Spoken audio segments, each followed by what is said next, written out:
1000 கேள்விகள் மனசில் ஓடிக்கிட்டே இருந்துச்சு. இன்னைக்கு ஈவினிங் எதர்ச்சியாக டிவி பார்க்கும்போது அதுக்கான பதில் கிடைச்சது. 2 நாடுகளும் போரை நிறுத்திக்கிறோம் அப்படின்னு சொல்லி அதிகாரப்பூர்வமாக அறிவிப்பு கொடுத்துருந்தாங்க. பார்க்கும்போது மனசுக்கு ரொம்ப சந்தோஷமாக இருந்துச்சு.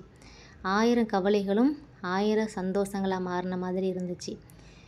சரி, இன்றைக்கி ஈவினிங் பார்த்தீங்க அப்படின்னு சொன்னால் ஹஸ்பண்ட் கேண்டீன் போயிட்டு வீட்டுக்கு தேவையான சில பொருட்கள்லாம் வாங்கிட்டு வந்தாங்க. அதை தான் எடுத்து வச்சிட்ருக்காங்க. பசங்க ஏன் இவ்வளோ ஆர்வமாக எடுத்து பார்த்துட்ருக்காங்கன்னா, அவங்களுக்கு பிடிச்ச ஸ்நாக்ஸ் ஏதாவது வாங்கியிருப்பாங்களா அப்படின்னு சொல்லிட்டு பேக்கில் ஒவ்வொரு சிப்பாக திறந்து திறந்து பார்த்துட்ருக்குறான். கடைசியில் அவனுக்கு எதுவுமே வாங்கலை அப்படின்னு தெரிஞ்ச உடனே ஷாக்காயிட்டான். நான் தான் ஊருக்கு போகிறோம் அப்படிங்கிறதுனால ரொம்ப அதிகமான திங்ஸ் வாங்க வேண்டாம், நமக்கு தேவையானது 1, 2 மட்டும் வாங்கிக்கலாம் அப்படின்னு சொல்லியிருந்தேன். அதனால் வீட்டுக்கு தேவையான எல்லா பொருட்களுமே 1, 2 மட்டும் வாங்கிட்டு வந்திருந்தாங்க.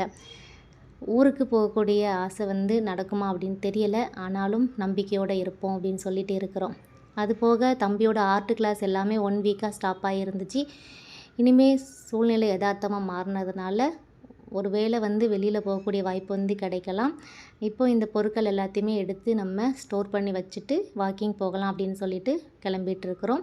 இந்த பொருட்கள் எல்லாம் வாங்கும்போது இந்த பக்கெட் எப்படி கிடச்சிருந்தானே பார்க்குறீங்க. இந்த பவுடர் 5 கிலோ வாங்கணும் அப்படின்னு சொன்னால் இந்த பக்கெட் ஃப்ரீங்க. அதுலேருந்து இந்த பக்கெட்டுக்காக இந்த பவுடர் வாங்க வேண்டியதாக இருக்குது.